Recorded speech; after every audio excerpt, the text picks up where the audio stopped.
Ever wondered if Clockify is secretly taking screenshots while you're tracking your time?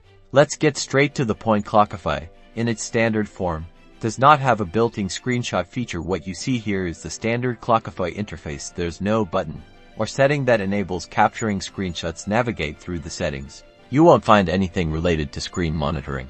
Clockify focuses on providing a free and simple time tracking solution. Features like screenshot monitoring are typically found in more expensive, enterprise-level software. Clockify thrives on offering core functionality without the overhead of invasive features. Now, it's important to note that other time tracking tools do offer screenshot capabilities. If this is crucial for your workflow, you might want to explore Clockify alternatives.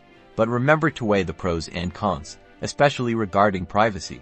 The absence of screenshot functionality in Clockify is actually a win for user privacy. You can track your time with the peace of mind knowing the platform isn't capturing and storing images of your screen. Always read the terms of service and privacy policies of any software you use. Clockify excels at its core mission, providing accurate time tracking, insightful reports, and team management features, all while respecting your privacy. So, rest assured, Clockify isn't taking screenshots. If you found this helpful, be sure to like and subscribe for more Clockify insights.